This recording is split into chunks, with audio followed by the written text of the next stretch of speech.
Doon dapat ako kasi marami na akong pinuntahan eh. Naghanap talaga ako from Catholic kasi magpapari dapat ako. Kay Mike Villar din.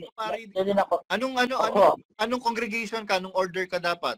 Ano dapat ako, parish priest sa yung mga bishop. O kaya lang, wala kaming pera kasi may bayad eh. So, religious order, Franciscan missionary.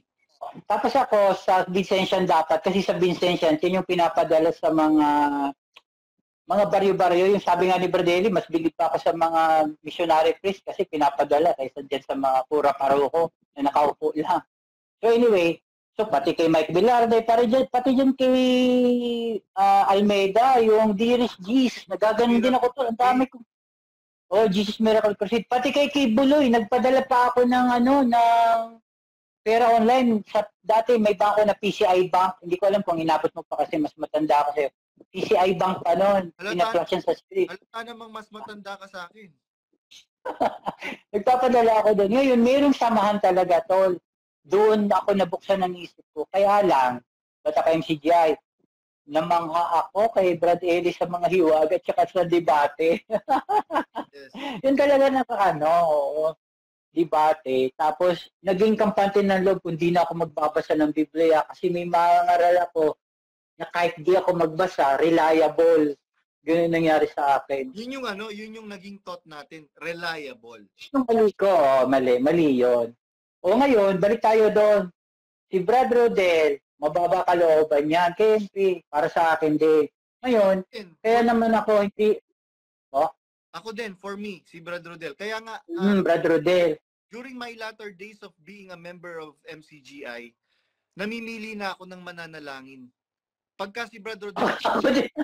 Ako din. Si Brad... panalangin ko. Pero pagka iba ang nanalangin, hindi ako nakikipanalangin. Bakit? Nagkakasala ako. Opo. Ganun din ako. Naku, pare-pala tayo. Ako, nagnanalangin na lang mag-isa. Pag kay Brad Rodel, nag-ano ako, kasi yan, si Brad Rodel, kita mo nung pag gumuguhit din ang liwanag yung pag nagpag-paksa, yung pag-transition sa kabilang verse. Oo, yung paglilik. Pero wala na eh, nawawala na rin yung... Wala na. Oo, wala na ngayon. Wala na. Yun yung sinasabi ko. Bakit naging ganun sila lahat? Wala na bang maninindigan? Kahit naman, wag kang pansinin, wag makiano sa atin, sarili nila. Parang ako, sarili ko, hindi naman ako affiliated kahit kanino. Hindi rin naman ako affiliated sa'yo. Wala rin naman akong affiliation na favorite CJ Perez. Paano ka magkakaroon ng affiliation sa akin? Tinitira mo nga ako, sinasabihan mo akong royal family. Ikaw kasi, puro ka rin minsan personal relax lang ng konti. Kasi pag ako na personal, baka malaglag ka sa upuan mo. Pag marinig mo, pag ako nagsalita ng personal, kaya mga pami-personal mo, maliliit lang yan. Pag ako nagsalita, sabi, wala yan to, 10% lang yan sa naranasan ko sa buhay ko sa loob ng MCGI. Baka kalahati umalis na, pero hindi ko gagawin yun kasi personal nga yan. Pero ikaw, okay lang sa'yo kasi magkakaiba naman tayo. Yes. Kaya ang inaano ko dyan, tol, yun nga, para man lang kahit sarili na lang nila, umalis sila. Huwag sila matakot na wala ng trabaho kasi naintindihan ko to. Nakaasa rin kasi sila, pamilya nila, anak nila. Kaya lang nakakatakot kasi yan, di naman biro na yan eh. Hindi yan biro, kagaya ng paksa, yung nakarang paksa. Kahit sino naman, may maniniwala pa ba doon sa paksa? Alam mo, kinilabutan ako nun eh. Hindi naman na ako dumalo, nakita ko lang yung kasi umalis na ako para hindi sabihin na spike. Yung short video. Hindi na ako Opo, yung short video clips. Hindi na ako kumukuha wala na akong link kasi para maingatan din yung mga nakakalam na wala na ako. So hindi na ako nanonood, hindi na ako dumadalo. Tapos, at the same time, nag-iingat din ako, hindi rin ako basta-basta na nagre-recruit na, lumayas ka. Hindi ako ganon. Iniisip ko lang na kita mo naman posting ko, puro lang talaga verses. Ayun, nung nakita ko yung tol, sabi ko, iba na talaga. Iba na talaga siya, hindi na yung dati. Hindi, napakababaw na nun. Actually, ako din, hindi naman kayat eh. Kaya nga, di ba sabi ko sa mga video ko, if you still think that remaining in that church will still make you a better person, stay. Yes. Alam mo ba, kaya Kaya ako lang na ano yung Apokalipsis 18:4 na magsilabas kayo bayan ko. Merong isang matandang kapatid na nakipag-usap sa akin. Ay, ang pamilya nito kilalang kilala sa iglesia. Sa buong iglesia. Kilalang kilala ang pamilya na to sa buong iglesia. Brother, sabi niya, nanonood ako, wag mo sana akong i-disclose, sabi niya ganyan, kasi yung kilalang kilala yung pamilya namin. Sabi ko, pwede po tayong mag-video call. Pwede pong wag muna. Nung nakapalagayan ko na ng loob, nakipag siya ng video call. Sabi ko, teka po, parang kilala ko po kayo. Hindi po pwedeng hindi ako kilala, sabi niya. Kasi kilala yung buong pamilya namin sa iglesia.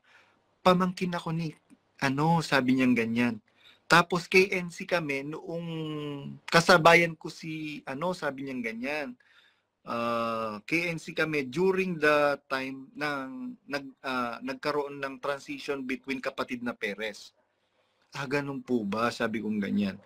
Nagtatanong ako, sabi niya ganyan, ano na bang nangyayari sa iglesia? Kayo po, ano po bang observation ninyo? Sabi kong ganyan. Malaki na yung pagkakaiba. Doon pumasok yung talata, magsilabas kayo sa kanya bayan ko. Alam niyo po, sabi ko doon sa kapatid, right there and then, nung nag-uusap kami ng kapatid, alam niyo po, meron po palang utos sa Biblia, sa Apokalipsis 18:4, magsilabas kayo sa kanya bayan ko. Hindi ko nga alam yung talata eh. Alam ko lang yung nakapaloob doon sa talata. Sinerch ko, ano kayang talata yun, magsilabas kayo sa kanya bayan ko? Meron palang utos na paglabas, magsilabas kayo sa kanya bayan ko. Bakit? Upang wag kayong makadamay sa kanyang mga kasalanan at wag kayong makabahagi sa kanyang mga salot.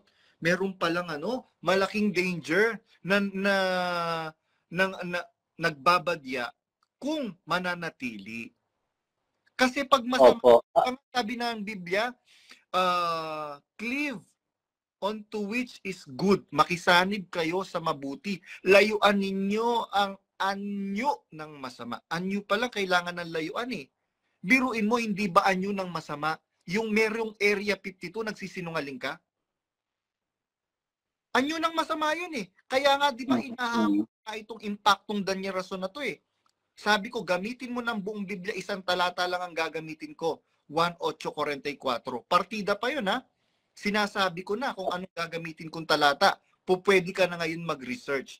Pero bakit hindi siya hindi siya gumogo? Dahil alam niya, matatalo siya. Bakit? Isang talata lang, matutumba siya eh. Kayo'y sa inyong amang dyablo. Ang nais ng inyong ama ang ibig ninyong gawin.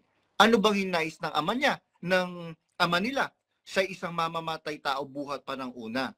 Pagka nagsasalita siya, ay nagsasalita siya ng saganang kanya. Bakit? Sapagkat siya isang sinungaling at ama nito. Yan nga yung ginagawa niya. Character assassination is a form of killing worse than physical killing. Opo. Opo. Actually, yun, ang hirap din kasi yun nga din, naiintindihan ko sa punto na yan kasi ako ngayon talagang napipressure ako, nararamdaman ko. Napakaraming closet sa loob. Talagang maraming mga pananakot na pag lumabas ka, ganito, saan ka pupunta. Kaya nag-ready rin ako talaga ng Bible study doon na i-share. Ang problema ko lang kasi, Tol, pag nilive ko yun, hindi lang pang MCGI, yun sa lahat na ng religious organization yun na may hierarchy ang style. Tatamaan talaga. So, siyempre, halimbawa, ano bang mga sample na religion, INC, madadali. Talagang madadali ako doon. Kasi hindi lang pang MCGI yun, dahil biblical eh. Pag galing sa Bible, binasa mo, kinapi-paste mo, may tatamaan, hindi lang yung hindi lang isang specific organization yan, kundi halos lahat na doon, angkop doon sa sinasabi ng Biblia. Now, regarding naman doon sa, so, I mean, yun yung dahilan bakit tinatansya ko yung pag live stream noon. Pero wala na akong choice. Sabi ko, di bali na basta malaman na lang ito ng mga tao, bahala na sila. Kung mamatay ako, ganun talagang mangyayari. Wala tayong magagawa eh, kasi hindi rin naman natin alam kung ganun ang buhay natin. Kasi tayo mamamatay eh, di ba? Di mamatay with a cause. And for a Oo, inisip ko, yun na lang siguro ang ano ko, kung gilitan ako ng leeg. Kasi hindi na MCGI yun to, lahat na yon, lahat ng mayroong style hierarchy, madadali talaga doon, as in lahat. So, hindi MCGI ang inaano ko doon, kundi yung iba. Ngayon, yung doon sa Area 52, ay 51 ba 52? Nakalimutan ko na, 52. 52, 53, 54. Ito, kasi marami dito yata hindi alam. Ano po, pabalik-balik ako sa Brazil. Talagang galing akong Brazil. May dinadala kasi ako sa Brazil. Huwag nyo nang alamin kung ano yan, pero may dinadala ako. Yung soft launching no, nandun ako noon, nakapasok din ako nung nag-operate na, talagang may alak doon. May alak. Pero kasi nung panahon na yon, brother, hindi ko hinahanapan ng butas. Hinahanapan ko ng paliwanag. Correct. Bakit ganon? Okay, ito yung mga nakita ko. Sa New Testament kasi, wala naman sinabing bawal uminom. Wala talaga. Walang ganon. Ang sabi sa New Testament, bawal maglasing. Masama lasing ko eh. Meron yun. Pero yung uminom, hanapin nyo. Ang katotohanan ng Panginoong Jesucristo, gumawa ng alak sa kasal nung naubusan. Yun yung ngayon, ang claim nila, ng Panginoong Jesucristo, kasal sa Kanaan. Panginoong Jesucristo yun, ha? Gumawa pa siya ng alak. Ngayon, ang claim doon, ay hindi, brother Doc J. Matamis na alak yun. Sabi, di ba? Hindi totoo. Basahin nyo yung babalik lang kasi tayo doon sa Greek, saka sa original, saka sa tradition, ano? Minsan kasi, alam nyo, yung Biblia ay sinulat sa Griego, saka sa Hebreo. Yung panahon na sinusulat yun, hindi pa nag-i-exist yung wikang English. Hindi pa nag-i-exist yung English na language. Kaya pag English lang ang basihan mo, hindi pwede. Kasi kung gusto mo talaga maghanap, kung gusto mo talaga mag-research, na pag medyo parang hindi ito, balikan mo sa pag-translate ng Greek to English, iba na yon, minsan nangyayari yon. Ngayon, para maintindihan mo kung alak ba talaga na matamis o hindi, kailangan maintindihan mo yung tradisyon ng mga ikinakasal nung araw. Na Hudyo. Okay? Na Hudyo. Ang tradisyon nun, di ba? Ang binibigay at siniserve, ang pinakamasasarap, pinakamagagandang klase ng alak. Correct. Alam mo ba kung ano pinaka-fine, pinakamatagal age, finest wine. Yung magtatapang yan, mga kapatid. Pag tinignan mo yung tradition ng mga Hebrean, ng mga yung mga Hudyo, hindi matamis na alak ang siniserve. Kaya nga alak, meron mga alak na matamis, kaya nga alak, alcohol. Alak, di ba? So, yung ginawa ng Panginoong Jesucristo, hindi yun matamis. Ngayon, sasabihin mo, hindi, naloloko ka, o tayo, manginginom na. Hindi, hanggang hindi naman ako umiinom eh. Hindi porke alam ko na hindi naman bawal, uminom na ako, hindi. Hindi totoong kapag sinasabi ko ito, sasabihin, iinom na yun ng alak. Hindi totoo yun, pananakot lang yun. Ngayon, kung pamamalian nyo na patutunayan nyo na matamis yun, di sige, pwede naman ako magano tayo eh. Open Bible para kita ng mga kapatid o ng tawag nito, yung mga nanonood, di ba? Open yung Bible. I-open natin, i-play pakita. Open ko rin yung Hebrew. Tingnan mo. Kasi isa lang din naman yan eh. Ngayon, yun ang hinanap ko, Brad Padong, yun ang hinanap ko, nakadahilanan, kaya ko nasabihan, alam pala ni Brad Eli na hindi naman talaga bawal uminom, bawal maglasing. Ngayon, bakit ako, nagbagong isip ko na dapat walang Area 52, bakit? Sigurado ka ba dyan, walang maglalasing yan? Mga foreigner yan eh. May malalasing talaga dun eh. Walang aral yung diba? Walang aral yung ngayon. Wala, pero yun, isa pa yun, pero tingnan mo, pinopromote mo na bawal maglasing. Ang punto, nakuha ko yung punto ko, you are accessory to the crime. Accessory ka. Pero, kaya ako tahimik nun, kasi, yun na yung nakuha ko, nalaman ko na hindi naman sinasabi ni Brad Eli, kasi ganito yan, para maintindihan ng mga kapatid. May alam si Brad Eli, si DSR, hindi nila sinasabi. Bakit? Pag sinabi ni Brad Eli na pwede kumain si Jollibee, baka naman ng mga kapatid wala nang haba sa kakakain, wala na silang parang disiplina. Pangalawa, pag sinabi ni Brad Eli na hindi naman bawal uminom, baka naman ng mga kapatid, ayan na, nag-inuman hanggang sa malasing. So, naiintindihan ko sa punto na yun. Kaya lang, ito na, kaya lang, ang Kristiyano, tinuturuan ng Panginoong Jesucristo na magkaroon ng disiplina sa sarili niya. Ang sabi nga ni Pablo, may kalayaan kayo. Kinalaya na kayo ni Kristo, hindi lang spiritual, pati sa physical material. May laya kayo. Huwag nyo lang gagamitin. Binigyan kayo ng kalayaan. Huwag nyo lang bigyang daan kadahilanan ang laman. O na maabuso nyo yung kalayaan binigay sa inyo. Diba? O ngayon, ikaw, ako, si Brad Eli ako, sino ka para sikilin? Ibig sabihin, mas kaya mo paanuhin yung si Kristo? Mas kaya mo pa, kumbaga, mas ikaw ang makakapagpasunod dyan sa tao. Kaya, wag na kayong uminom, dahil baka mamaya umabuso kayo. Wala namang sinabi ng Panginoong Jesucristo nun eh. Lalabas, mas ano ka. Brother, alam ko, pareho tayo Brad Eli, hindi naman tayo lumalabang kay Brad Eli, doon lang sa aral. Sa pagkatao ni Brad Eli, wala akong ano dyan kasi doon ako natuto, nabuksan din ang isip ko sa mga ginagamit niya na verses eh. Actually, itong natutunan ko na yung galing sa kanya eh.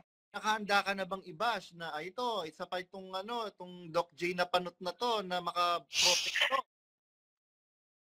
Maka-best? Hindi, ang totoo nga eh, binabali ko na rin nga yung yung itinuro ni Brad Eli, lahat na eh. Antayin nyo lang kasi biblical lang naman tayo. Hindi ko naman binabali personal si Brad Eli, yung tol kasi kailangan natin tanggapin. Natuto rin tayo kahit paano kay Brad Eli. Pag hindi mo yung tinanggap, kaya ka nga naloko, kaya ka nga nakulto eh. Nagamit sa'yo yung salita ng Diyos eh. Mali nga lang pagkakagamit. Pero nakita mo how powerful yung salita ng Diyos. Oh. Exactly my point. Exactly my point. Unang-una, sabi ko nga, mula nung una, nakikiusap ako mga kapatid. I-set aside muna natin kung meron kayong mga kay Brother Eli, issue kay Brother Eli. I-set aside muna natin yan. Magtulong-tulong muna tayo, puntiryain natin itong demonyong Danyerason na to. Isiwalat natin lahat para matulungan natin yung mga kapatid. Kaya lang, sabi ko nga, I'm trying to put myself in the shoe of other brethren who exited dahil na meron silang mga personal issue na malalalim kay Brother Eli. So sabi ko, di pabayaan natin sila. Ngayon, anong pinupunto ko? I am trying to point out particular fact na sinabi mo kanina na dapat talaga maging maingat yung mga nangunguna. Bakit? Sabi ni San Pablo bilin niya kay Timoteo, sabi niya, mag-ingat ka sa iyong sarili. Sa iyong sarili lang at sa iyong turo. Kailangan pala yung naglilid, nag-iingat sa sarili at nag-iingat sa turo. Bakit?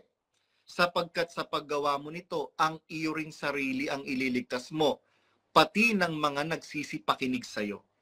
So meron palang danger pagka yung naglilid, hindi naging maingat sa sarili at hindi naging maingat sa turo. Merong danger. Kaligtasan kasi. Sapagkat sa paggawa nito, ang iyong ring sarili ang ililigtas mo, pati ng nagsisipakinig sa'yo.